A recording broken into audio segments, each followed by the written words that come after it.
میں پیش کرنا چاہتا ہوں کہ سورہ یوسف پڑھنے والے کو خداوند متعال کی بارگاہ سے 5 ہدایہ نصیب ہوتے ہیں۔ سورہ مبارکہ یوسف پڑھنے والے کو خدا کی بارگاہ سے اے پنجتن پاک کے ماننے والوں کتنے ہدایہ نصیب ہوتے ہیں؟ 5 ہدایہ۔ یہ 2 روایتوں کی روشنی میں آپ کی خدمت میں ان ہدایہ کو لے کر آیا ہوں۔ نمبر 1، چھٹے امام امام جعفر صادق علیہ السلام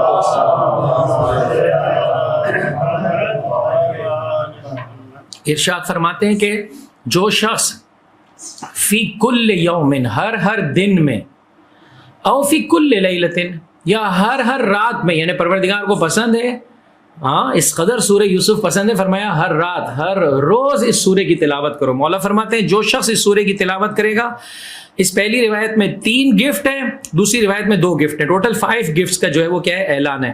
فرمایا پہلا تحفہ یہ ہے بعثہ اللہ یوم القیامہ وجمالہ مثل جمال یوسف، قیامت کے دن وہ اس عالم میں آئے گا کہ جمال یوسف پروردگار متعال نے اسے عطا کیا ہوگا۔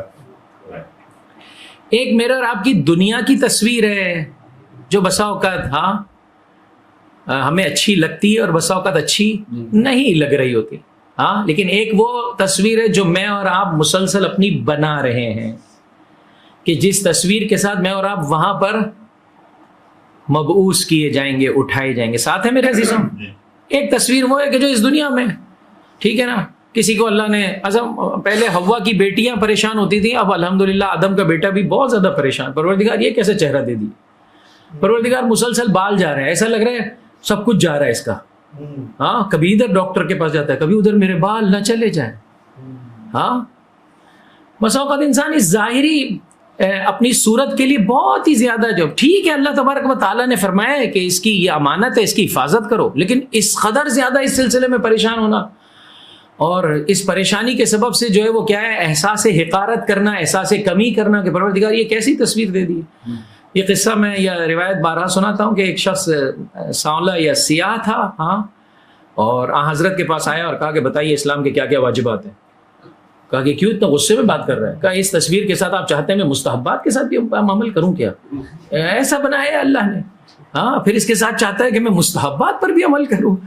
تو بسا اوقات جب انسان کو اشکال ہو جائے اپنی صورت پر، تو کبھی تھوڑا سا، یا دوسرا اگر کوئی مذاق اڑا رہا ہو تو اس سے آگے بڑھ کر کہیے گا کہ تو تصویر کا مذاق اڑا رہا ہے یا مصور کا؟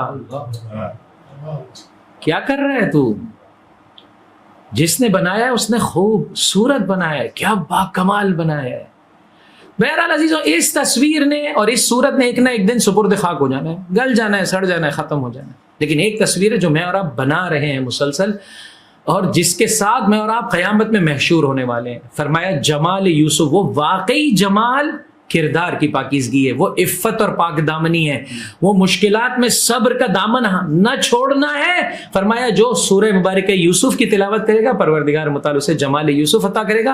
انشاءاللہ کہ پروردگار متعال ہم سب کو اس جمال سے اور اس خوبصورتی سے بہرہ مند ہونے کی توفیق عطا فرمائے، ببرکت صلاۃ علی محمد و آل محمد صلی آل محمد وعجل فرج۔ اب بات آ گئی ہے تو یہاں پر یہ بھی سن لیں، بس اوقات مومن انہی چیزوں میں، مثلا فقر ہے، ٹھیک ہے میں کوشش کر رہا ہوں لیکن فقر کا خاتمہ نہیں ہوتا ہے، اب اتنا پریشان ہو جاتا ہے، اتنا پریشان ہو جاتا ہے کہ اپنی ذمہ داریوں سے بھی جو ہے وہ کیا ہے، عہدہ برا نہیں ہو پا رہا ہوتا ہے۔ مومنہ ہے، مثال کے طور پر بیٹی کی شادی نہیں ہو پا رہی، اور کسی بھی وجہ سے، آپ دیکھیں اس کے پیچھے معاشرے کا بھی کوئی کم قصور نہیں ہے۔ آج تو ماشاء اللہ موصوف جوان خود ہی نکلتا ہے اپنے لائف پارٹنر کی تلاش کے لیے، ورنہ جس زمانے میں مائیں اور بہنیں جایا کرتی تھی جو ہے وہ کیا ہے اپنے بیٹے کے لیے شریک حیات کو جو ہے وہ ڈھونڈنے کے لیے، آپ بتائیے ان کا معیار کیا ہوتا تھا؟ لڑکی میں معیار ظاہری خوبصورتی ہے، لڑکے میں معیار جو ہے وہ کیا ہے، پیسے والا ہونا ہے، باقی کسی چیز کو نہیں دیکھا جاتا ہے، اور بعد میں پھر پریشان ہوتے ہیں۔ حالانکہ اسلام نے کس چیز کو معیار بنایا ہے؟ ایمان کو، اخلاق کو۔ فرمایا خوبصورتی دیکھنا ہے تو اساسی اور بنیادی ترین ان صفات کو پہلے دیکھا جائے۔ خوب معاشرے نے بھی کچھ ایسے کر دیا ہے کہ چاہتے نہ چاہتے بعض لوگ بہت زیادہ جو ہے وہ کیا ہے، گلٹی فیل کر رہے ہوتے ہیں کہ کاش ہمارے پاس پیسے ہوتے، کاش ہماری صورت اچھی ہوتی تو ہمارا بھی رشتہ آ جاتا۔ نہ، وہ جو میں نے کل آپ کو حضرت یوسف کا شعار، ان کا سلوگن، ان کا جو نعرہ آپ کی خدمت میں پیش کیا تھا، میرا اور آپ کا کام ہے اپنی ذمہ داری کو صحیح طریقے سے بجا لانا۔ اے مومن تو کوشش کر، جتنا اللہ نے دیا اس پر راضی رہے۔ بیماری کی حالت آ گئی ہے، پہلے روزے رکھ پاتا تھا، پہلے جو ہے وہ کیا امام بارگاہ میں جو ہے وہ پروگرام میں شریک ہو پاتا، نہ کوئی بات نہیں، تیری زباں پر جو ہے وہ کیا ہے، شکوہ اور شکایت نہیں ہونی چاہیے. کیا آپ حضرت یوسف کے اس جملے کو یاد کر کے ہیں عزیزوں؟ سورہ یوسف کی آیت نمبر 90، من یتق ویصبر فإن اللہ لا یضیع اجر المحسنین. مومنہ کی ذمہ داری ہے اپنی بچی کی اچھی تربیت کرے، والدین کی ذمہ داری ہے اچھی تربیت کرے، اور خداوند متعال سے چاہے کہ یہ جو ہے وہ گناہ کی طرف نہ جائے، میرا بچہ گناہ کی طرف نہ جائے. اب اگر اس کے بعد مناسب رشتہ نہیں آتا ہے، پریشان نہ ہو، کہیں ایسا نہ ہو کہ اس جو ہے وہ کیا کہہ سکتے ہیں، جلدی میں غلط جگہ پر اپنی بیٹی دے بیٹھے. اسلامی معیارات کو ہمیشہ مد نظر رکھے، نتیجہ پروردگار متعال کے سپرد کر دے. وہ پروردگار جس نے یحییٰ کی پاک دامنی کی حفاظت فرمائی. شہزادی معصومہ نے مگر شادی کی تھی، تاریخ یہ کہتی ہے آپ نے شادی نہیں کی، لیکن پیکر عصمت قرار پائی عزیزوں. لہٰذا میرے اور آپ کی ذمہ داری ہے اللہ کے بتائے ہوئے طریقے کے مطابق زندگی بسر کریں.